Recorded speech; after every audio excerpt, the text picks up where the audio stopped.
लेकिन यहां छोड़िएगा इस बात को, जब जो सेना एक साथ ड्रिल करती है वो सेना दूसरों पर प्रभाव डालती है, विजय प्राप्त कर लेती है। सबकी विचारधारा अलग अलग, लेकिन जब कोई दुश्मन हम पर चढ़ाता है तो सबकी विचारधारा एक हो जाती है। क्या विचारधारा एक हो जाती है कि हमें दुश्मन को हराना है। वहां ये नहीं देखा जाता ये आदमी मीट खा रहा है, वो बराबर में लगा बैठा है जैसे ब्रह्मचारी बैठे, वो उसे संकेत कर रहा है, वो उसे संकेत कर रहा है। एक नहीं जानता ये परमात्मा को मानता है या नहीं मानता है, फिर भी दोनों लगे हुए हैं।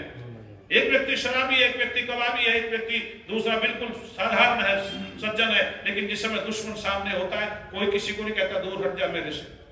क्यों?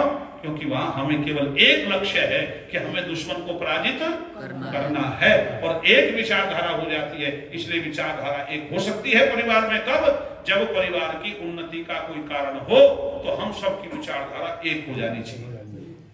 यहां हो जाएगी एक विचारधारा। हमने हिम्मत नहीं हारी, सुनो ध्यान से, बहुत अच्छा लिखता है। हमने हिम्मत नहीं हारी जब जब दुश्मन की तलवार उठी, लेकिन उस दिन हिम्मत टूट गई जिस दिन आंगन में दीवार उठी। आदमी टूट जाए। और मैं एक बात और कहता हूं, ये तो लिखा बहुत अच्छा लिखा, आंगन में दीवार उठे कोई दिक्कत नहीं है, क्योंकि आंगन में दीवार ना उठती तो इतना बड़ा परिवार कैसे होता। उठे आंगन में दीवार, लेकिन दिलों में दीवार नहीं उठनी चाहिए। दिलों में दीवार उठी और पतन निश्चित है।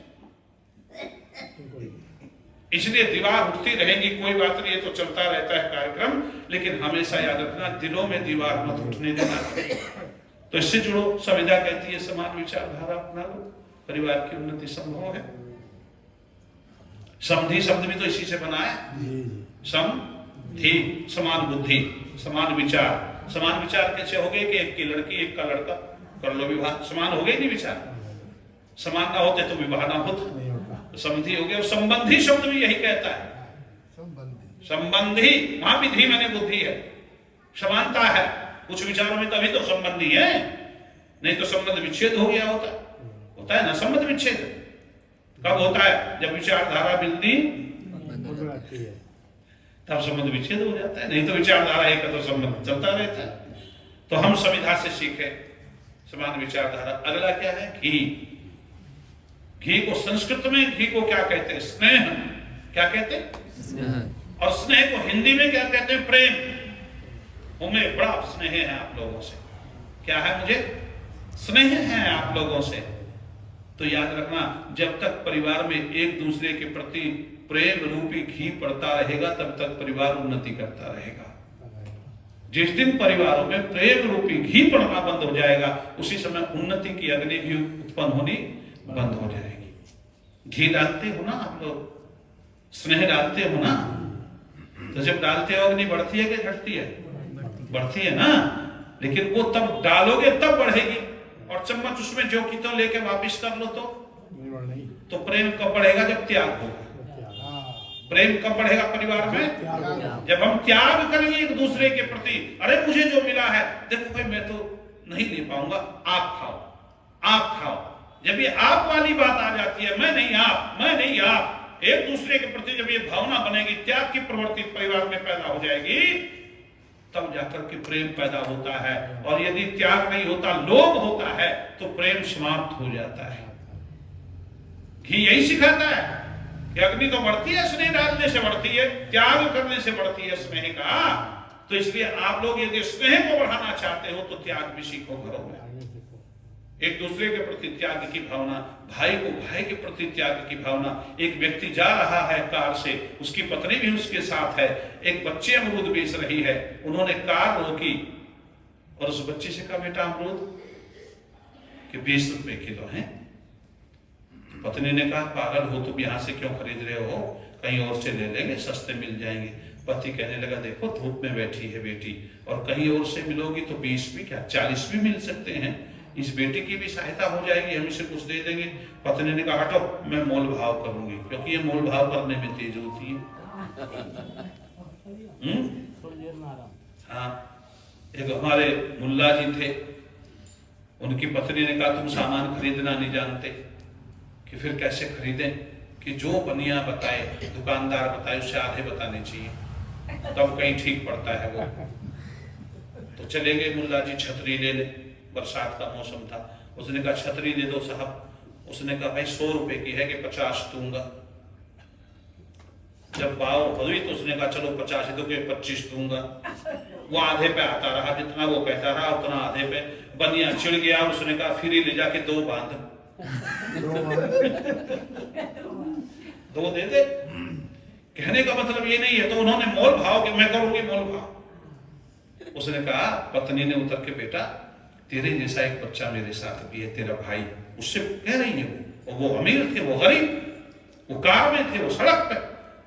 उसने कहा तेरा भाई बैठा है, वो अमरूद की इच्छा कर रहा है, मैं उसे अमरूद खिलाने, बेटी सस्ते उसमें दे दे। वो उसने उठ करके, बच्ची ने देखा वाकई कार में उसी का, उससे छोटा बच्चा बैठा हुआ था। उसने 2 अमरूद बढ़िया बढ़िया उठाए और जाकर के कार में उस बच्चे को दे दिए। बच्चे ने ले लिए। उसने कहा भैया आराम से खाओ, बढ़िया तरीके से मैंने धो के रखे। बिटिया ने कही ये बात, और जब उसने 2 अमरूद उसके दिए तो बच्चा छोटा था, हाथ से अमरूद फिसल गए, नीचे गिर गए। उसने फिर 2 अमरूद ला करके, इनको मत उठा, 2 अमरूद बिटिया ने फिर दे दिए,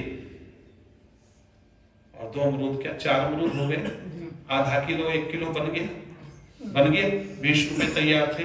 लेकिन जो उन्होंने कहा अच्छा बेटा एक काम कर, तो 1 किलो अमरूद हमें दे दे, सस्ते दे दे। उसने कहा नहीं, मैंने भैया को अमरूद दे दिए। उसने कहा अपने पैसे बताओ, कि संबंधों में धन नहीं देखा जाता। जहां संबंध बनाए जाते हैं वहां धन का कोई मूल्य नहीं होता। माँ वो मेरा भाई है, तुमने कहा तेरा भाई है, तो मेरा भाई है, मैंने अपने भाई के संबंध से उसे अमरूद दिए हैं, इसमें पैसों की कोई गुंजाइश नहीं। वो छोटी बेटी कह रही है इसमें पैसों की कोई गुंजाइश नहीं है। बड़ा कहा लेकिन मानी नहीं बिटिया।